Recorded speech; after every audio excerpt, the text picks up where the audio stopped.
पुंडलिका वरदे हरी विठ्ठल श्री ज्ञानदेव तुकाराम राजा रामचंद्र भगवान की जय कपिवरीय महारुद्र हनुमान की जय श्री संत एकनाथ महाराज की जय माऊली ज्ञानेश्वर महाराज की जय जगद्गुरु तुकाराम महाराज की जय श्री संत मोतीराम महाराज की जय हरि हरि हरि श्री गणेशाय नमः श्री सरस्वती नमः श्री गुरुभ्यो नमः श्री सद्गुरु रामचंद्राय नमः हनुमानाग्रमुत विश्वासी अनुसरुनी बाणासी आला नंदी ग्रामासी जेते भरतासी निवास। भगवान प्रभू रामचंद्राचे चरणी नमस्कार।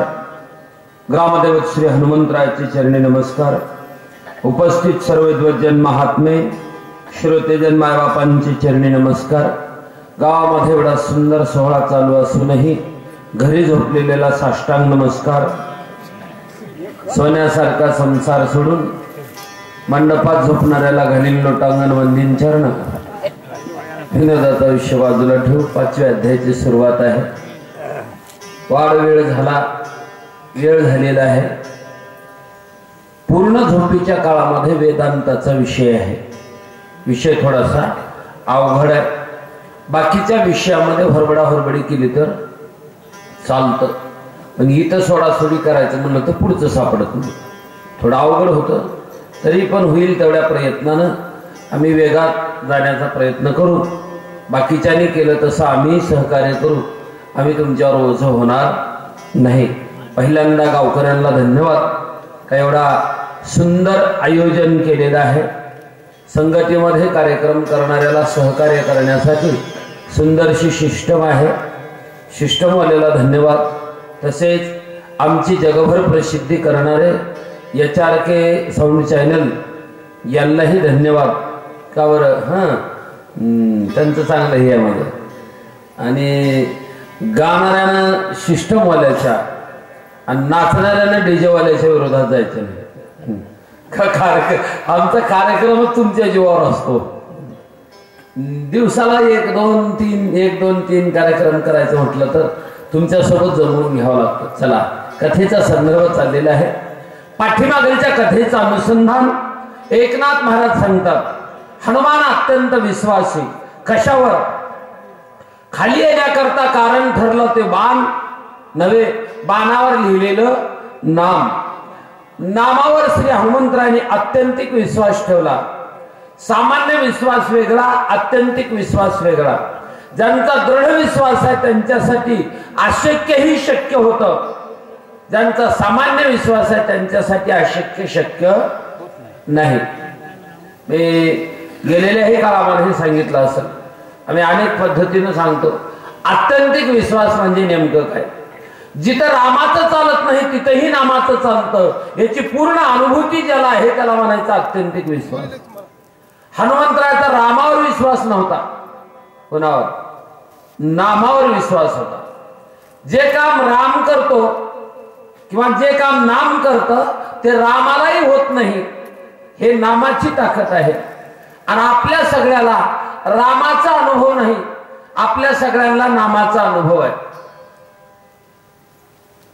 थोडी जर तुम्हाला भीती वाटू लागली, वेळ जास्त झालेली आहे, एकला असल्यामुळे जर भीती वाटायला लागली, दुःख करायला लागलं, काय करता? राम राम म्हणता। राम राम म्हणलं म्हणजे काय होतं? राम राम म्हटलं म्हणजे काय होतं? तुमची भीती नाहीशी होते, धैर्याची प्राप्ती होते। तिथं राम येतो का नाही मला माहिती नाही, पण नामाच्या परिणामे रामाची कामं होतात हे हनुमंतरायाला माहिती होतं, म्हणून त्या नामावर विश्वास ठेवला। बाणासोबत खाली उतरले।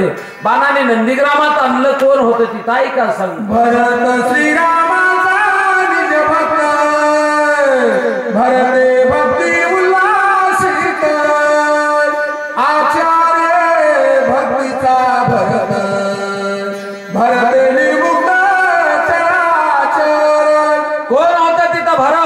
कोण होता?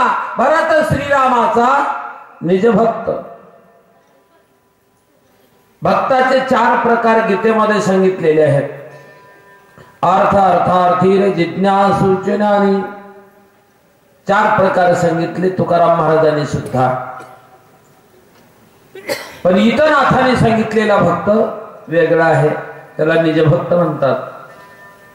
कोणाला निजभक्त म्हणतात? तुम्ही आम्ही सगळेजण भक्ती करतो, पण भक्ती करून सुद्धा देवासाठी नाही, आपल्यासाठी करतो. देवाच्या पाया पडलं तर माणसं गुणानं माघारी येत नाहीत. जय देवा काय म्हणते? सुखाचे ठेवा म्हणतात. ह्याला सुखाचे ठेवा लागा. थोडं लागतं वाटायला काय तुम्हाला? नाही.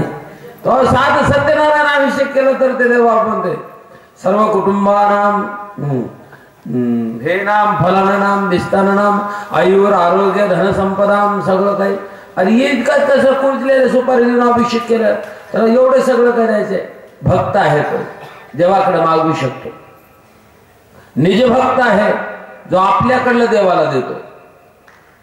आपल्याकडे असलेलं प्रेम देवाला देतात, निस्वार्थपणे त्याला निजभक्त म्हणतात. आणि भक्तीच्या मोबदल्यात काहीतरी मागतात त्याला भक्त म्हणतात. आणि काही बी करून पाराकडे येत नाही त्यांना अभक्त म्हणतात. भरत श्रीरामाचा निजभक्त आहे. काय केलं? वाट्याला आलेलं राज्य रामाचं रामाला दिलं आणि त्याच्यासाठी भजन केलं म्हणून भरत श्रीरामाचा निजभक्त आहे. असल्या महात्म्याला पाहिलं म्हणजे भक्तीला आनंद वाटतो. भरते भक्ती उल्हासित. कोण आहे भरत? या भक्ती क्षेत्रातला आचार्य आहे, ज्याच्याकडे पाहून बाकीचा समाज आचरण करतो. आचार्य भक्तीचा भरत. परिणाम काय झाला? भरते निर्मुक्त चराचर प्रत्येक जीवाला मोक्ष स्थिती प्राप्त करून दिली. कशी केली पुढच्या काळामध्ये ऐकू चला. भरते भक्ती विस्तारली, भरते भक्ती प्रकाशिली, भरते भक्ती वाढविली, भरते पालाळली निज भक्ती.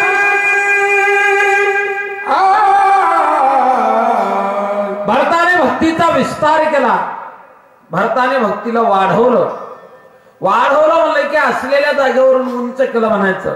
विस्तार केला म्हटलं की असलेल्या जागेवरून त्याला वाढवणं, त्याला विस्तार करणे म्हणतात. पाल्हाळ करणे, प्रचार करणे. काय केलं भरताने? आपण भक्ती केली. भरताने जवळ करण्याचा परिणाम भक्तीची उंची वाढली. न करणाऱ्याला सुद्धा ते करावं वाटायला लागलं. एक योग्यता संपन्न प्रसिद्धी संपन्न माणसानं जर एखाद्या वस्तूची ॲडव्हर्टाईज केली तर सामान्य लोकाला ती वस्तू आपल्यालाही असावं असं वाटते. म्हणून ॲडव्हर्टाईज करताना आलतू फालतूच्या हाताने नसते. त्या माणसाकडे बघितलं की लोकांनी पुढ्याकडे बघूच नाही. बरोबर? माणसाला बघितलं की पुढ्याला आपोआप जवळ करावं. म्हणून मोठ्या प्रसिद्धी संपन्न माणसाकडून ॲडव्हर्टाईज राहते. भारताने भक्तीला जवळ केलं. जगाला कोणाला घे म्हणायची गरजच पडली नाही. का? प्राप्त राज्याचा त्याग करून ज्याला भक्तीचा स्वीकार करतो त्या वस्तूत काहीतरी आहे.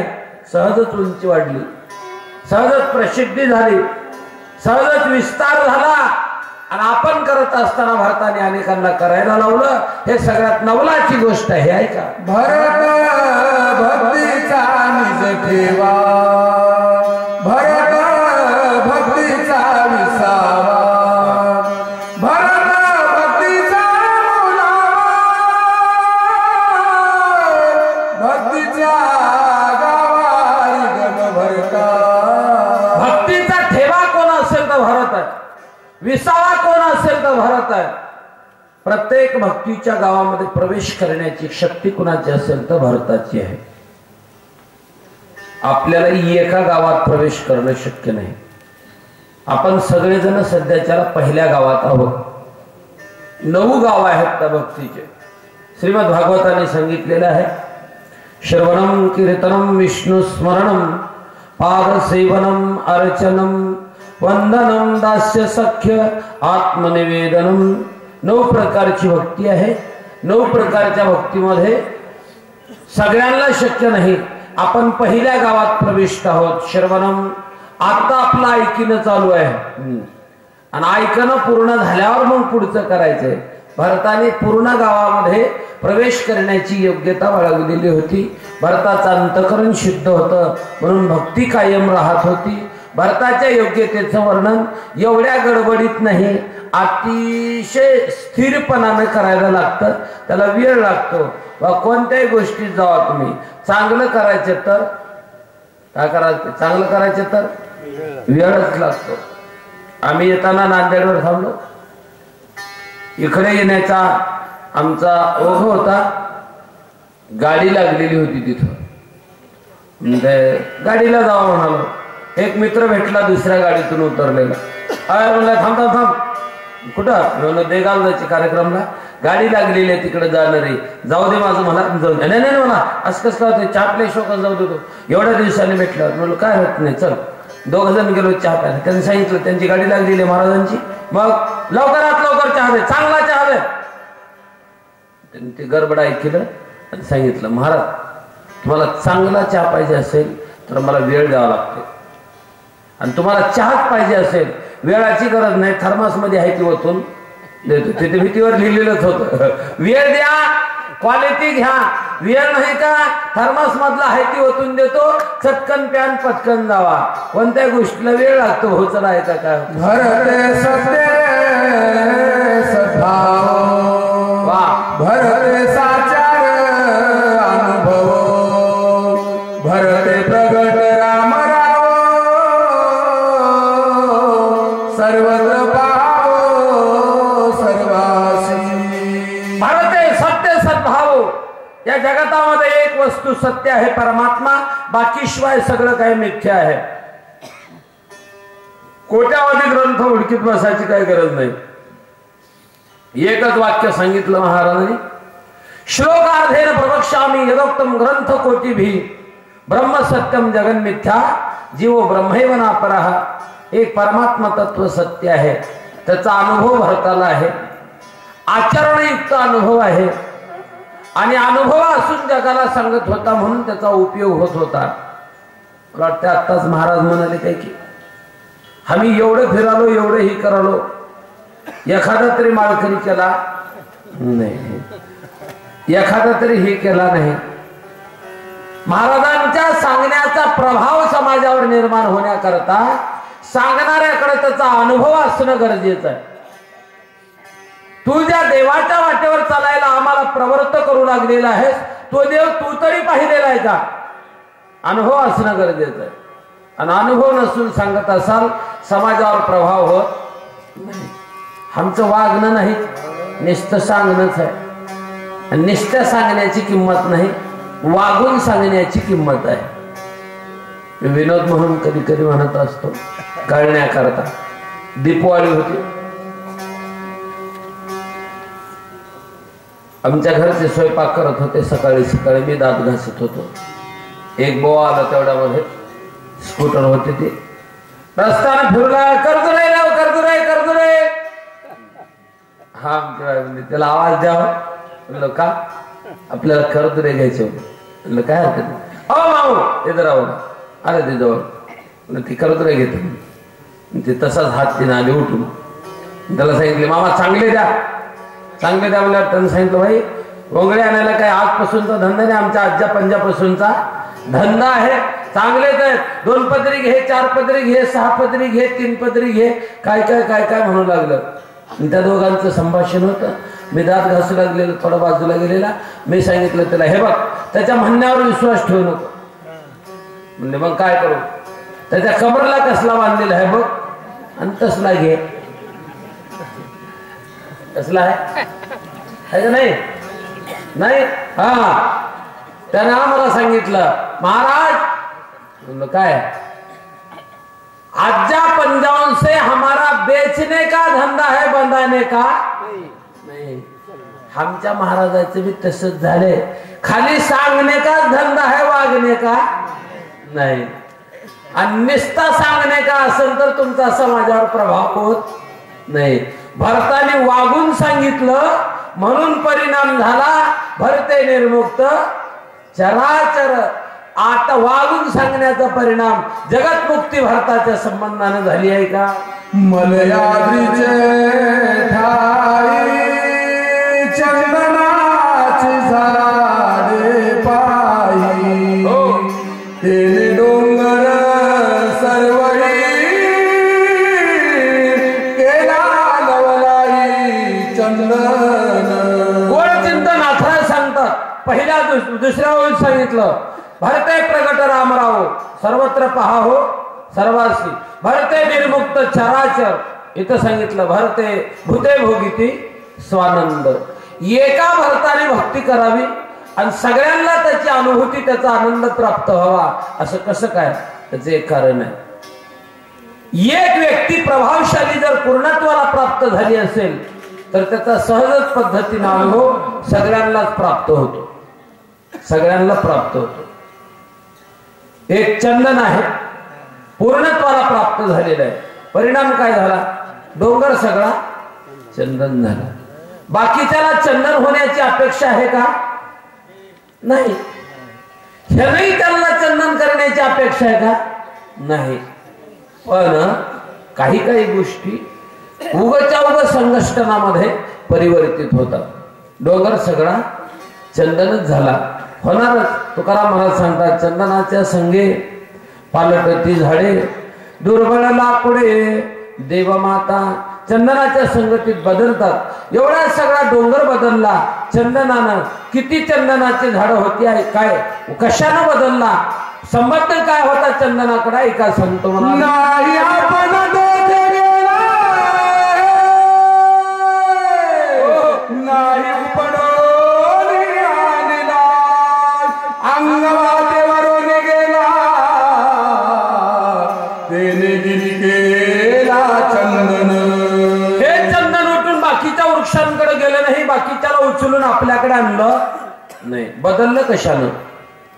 बदल करण्याकरता समाजामध्ये दोन गोष्टी पॉवरफुल आहेत. एक वारा आणि एक संगती.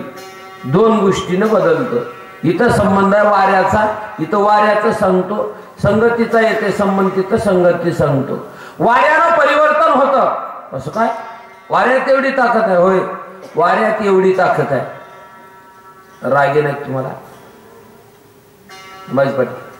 रागे नाही? रागे ना का?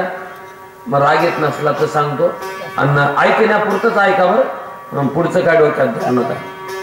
वाऱ्यात काय ताकद आहे सांगालो तुम्हाला. गेल्या 10 वर्षापासून एक वारं सुटलं वा. परिणाम झाला त्याचा समाजावर आणि त्या वाऱ्याचा परिणाम मोठमोठे झाडं बदलले. कुठे गेले? कुठे गेले? कुठे गेले? दवात म्हणायचं ना. हे कशाचा परिणाम आहे माहिती का? हे फक्त वाऱ्याचा परिणाम आहे. वाऱ्याचा. की मोठ्या मोठ्या वृक्षांना सुद्धा बदलण्याची ताकद कुणाची असेल तर वाऱ्याची आहे. आणि ते झाडं बदलले वाऱ्याच्या माध्यमातून. डोंगर सगळा बदलण्याकरता किती झाडं लागतात? काही लई लागत नाहीत. एकच झाड लागते पण ओरिजिनल लागते. ऐका सांगतो. एक वनस्पतीचा परिवार होय चंदनाची केला डोंगर बाग तसे चौफेर सुवास थोर नाही लागणार झाड एकच पाहिजे पण ओरिजिनल. एका वनस्पतीचा बडीवार. एवढं परिवर्तन होण्याकरता किती माणसं होते? किती माणसं लागले? एकच. त्या एकाच्याच नावावर सगळं चाललेलं आहे. एकच लागतं पण ओरिजिनल. डोंगर बदलण्याकरता चंदन एकच ओरिजिनल. हे डुप्लिकेट चंदन आहे. समाज बदलण्याकरता महात्मा एकच पण ओरिजिनल. डुप्लिकेट तर नाही मेळ लागत. संत वेगळा आणि महाराज वेगळा. मलियागर चंदन वेगळं. आपल्या कालव्याचं चंदन वेगळं.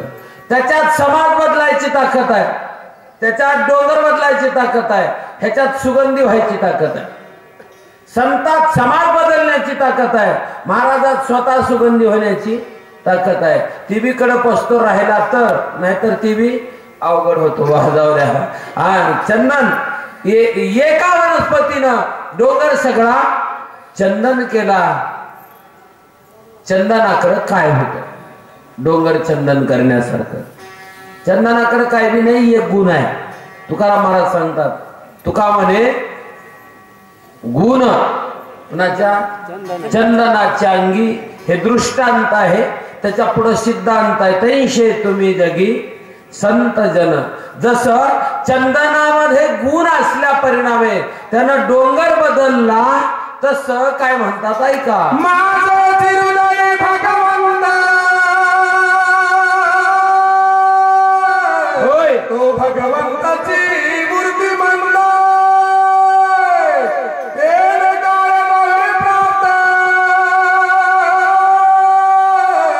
सभाग्य संत ज्याचे हृदय भगवंत, ज्याच्या अंतकरणामध्ये परमात्मा प्रत्यक्ष आहे, तेने काय नव्हे प्राप्त. कोण? सभाग्य संत त्रिजगती. ज्यांच्या अंतकरणात देव आहे तो संत आहे. आणि या तिन्ही जगामध्ये भाग्यवान कोण असतील तर संत आहेत. का बरं? देव नाही का? नाही. देवाकडे सुद्धा कोणत्या तरी विषयाचा कमीपणा आहे, संताकडे कोणत्याच गोष्टीची कमी नाही. म्हणून देवापेक्षा संत श्रेष्ठ आहेत. का बरं? देवाकडे जर एखादा दुर्जन गेला तर सर्व शक्तिमान परमात्मा पण त्या दुर्जनाला बदलून सज्जन करू शकत नाही. काय करतो? दुर्जनाशी संहारी. आणि संताकडे जर एखादा महात्मा गेला, दुर्जनातला दुर्जन मारतात का? काय करतात? संत करतात. हे वाल्मिक ऋषी नारदांकडे पाया पडायला गेले नव्हते, एवढी मोठी फरशी कुऱ्हाड घेऊन तोडायला गेलते. मग ज्यानं असंख्य जीवांचा अंत केला, असल्या दुरात्मा व्यक्तीला सुद्धा एवढ्या पदाला आणतात. हे सामर्थ्य कुणाचं असेल तर संताचं आहे. म्हणून संत या त्रिजगतीमध्ये भाग्यवान आहेत. किती सांगितलं तर संपणार नाही. दृष्टी विसर समजता, राम रूपे देखत भरता, दृश्य कृष्ण दर्शन देता, सज होत राम रूपा. इथं त्रिपुटी सांगितलेल्या प्रत्येक इंद्रियाला एक त्रिपुटी आहे. आणि सगळ्या सांगत बसलं तर मग टाइमले होते. आपण एक सांगू, बाकीचे गणित त्या सूत्रावर सोडवून घेऊ. एक दृष्टी याचा विषय आहे, याला एक त्रिपुटी आहे. दृश्य, द्रष्टा आणि दर्शन. दृश्य म्हणजे दिसणारी वस्तू, दृष्टा म्हणजे पाहणारा व्यक्ती. त्या व्यक्तीनं वस्तूकडे पाहत असताना दिसण्याची क्रिया होते, ह्याला दर्शन म्हणतात. हे ज्यांचं राम झालेलं आहे त्याला संत म्हणतात. हे ज्यांचं सम झालेलं आहे त्यांना संत म्हणतात. जगाकडे पाहत असताना सारख्या नजरेनं पाहतात त्याला संत म्हणतात. विषम दृष्टिकोनानं पाहतात त्याला जीव म्हणतात. दृष्टी वेगळी आणि दृष्टिकोन वेगळा राहतो. यदा कदाचित बिघडली तर दृष्टीचं ऑपरेशन करता येतं, दृष्टिकोनाचं नाही.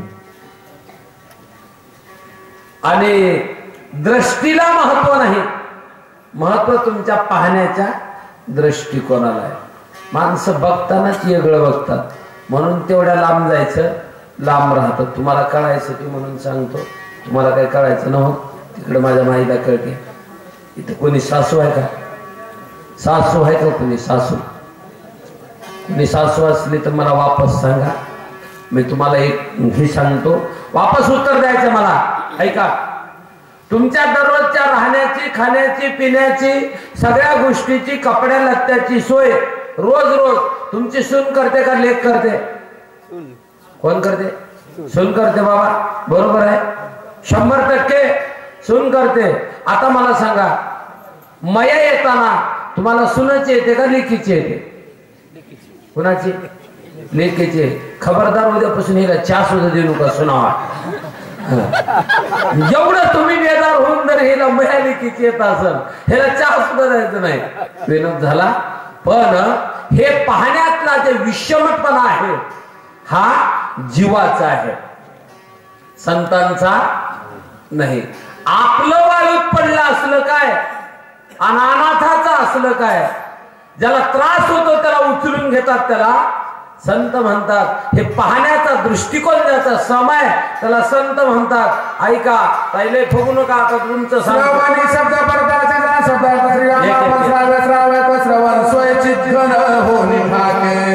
नंबर 2 कानाचा विषय, ऐकण्याचा विषय राम झालेला आहे.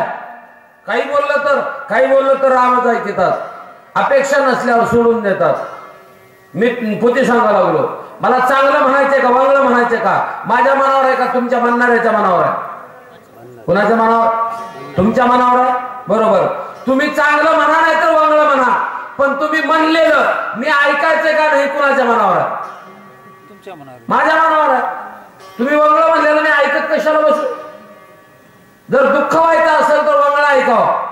माणसं कान देऊन वांगलं ऐकतात, लक्ष देऊन वांगलं ऐकतात, भीतीच्या पलीकडला ऐकायची कोशिश करतात. वांगलं दुःख होतंय, चांगलं ऐकायला शिका. ऐकताना माणसानं चांगलं ऐकावं, ऐकताना माणसानं खरं ऐकावं, ऐकताना बरं ऐकू नाही. पण आम्हाला सवय लागली आहे बरं ऐकायची, खरं ऐकायची नाही. जोपर्यंत तुम्ही खरं ऐकत नाही तोपर्यंत तुमचं हित होत नाही. आमच्या गेल्या ओळीमध्ये सुनताईला मोठे पण वाटलं, लय जोरात हसल्या. आणखीन एकदा सांगतो, थोडं लक्ष देऊन. ताईनं सांगायचं, आता माईनं नाही सांगायचं, आता ताईनं सांगायचंय. आपल्या पोराचं कल्याण व्हावं, आपल्या सुनाचं कल्याण व्हावं, आपल्या नातूपंतूचं हित व्हावं असं अंतकरणापासून तळमळीनं तुमच्या सासूला वाटते का शेजारच्या बाईला? कुणाला? नक्कर जोरात म्हणा. कुणाला? सासूला वाटतं ना. बरोबर आहे. आता लक्ष देऊन ऐका. तुमचं बरं होण्याची तळमळ सासूला आहे, पण ऐकताना तुम्हाला सासूचं ऐका वाटते का शेजारणीचं? तुमचं जन्मात बरं होणार नाही कधीच. होईल का? अहो तुमचं बरं झाल्याला बरं वाटत नाही तिला शेजारी म्हणतात, आणि तुम्ही तिचं ऐकल्यावर तुमचं बरं होतं का? नाही. ऐकावं कोणाचं? खरं आहे त्याचं ऐकावं. खरं ऐकलं तर तुमचं कल्याण होणार आहे, नाही ऐकलं तर होणार नाही. भरत सांगते ऐका.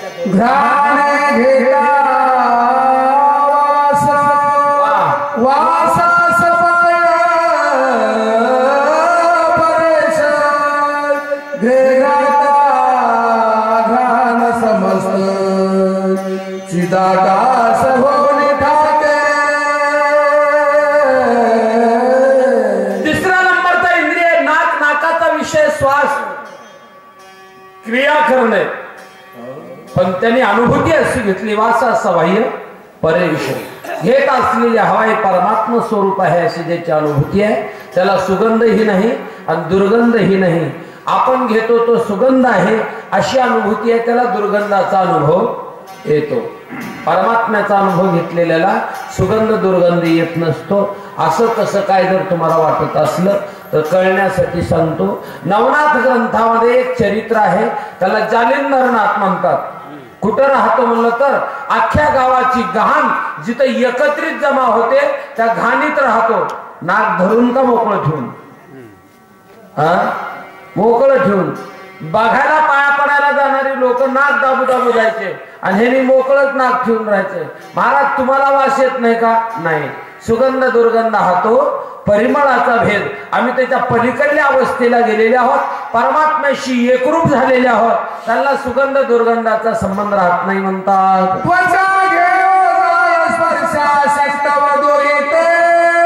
राम प्रकाशी वा त्वचा स्पर्श स्पर्श राशी सज समरसी श्रीराम. चौथा ज्ञानेंद्रिय आहे त्वचा. त्वचेचा विषय स्पर्श स्पर्श याची जाणीव करून देणे. पण भजन इतकं केलं की त्वचेचा विषय राम झाला. आणि मग काय झालं? म्हणजे त्वचेचा विषय राम झाला, व्यवहारिक ज्ञानाचा संबंध संपला, परमात्म्याचीच अनुभूती जिथे तिथे यायला लागली. असं कसं काय होतं? काही असलं तर तसंच होतं. मी कधी कळण्याकरता म्हणून सांगत असतो, आपण झोपेतून उठलात, पायात बूट घातलेला आहे आणि बूट घातलेले असताना झोपेतून उठून रात्री 12 वाजता चालता चालता जर तुमचा पाय शेणावर पडला, बूट पायात असताना कळतं आपण शेण तुडवलं म्हणून. कळतं का नाही? सकाळी 8-9 वाजता जर चिकूल तुडवता पोरवं तुडवून चिखल केलं असलं तर कसं कळालं नसेल? ते न कळण्याचं कारण आहे त्यांच्या कातडीचा विषय स्पर्श नव्हे, तर त्यांच्या कातडीचा विषय राम झालेला आहे. असे ज्या पूर्णत्वाला गेलेले आहेत ते संतपणाचे लक्षण आहेत. एक महत्वाचं आहे तेवढा ऐका सांगतो. चला. रसनारातली आवडी घेता राम रसाची गोडी, त्रिपुटी झाली देशोधडी, रसना ओसंडी रसाते, रसना रातली आवडी. रसना सुप्त इंद्रिय जिभेच्या ठिकाणी आणि समाजामध्ये तसं व्यवहारात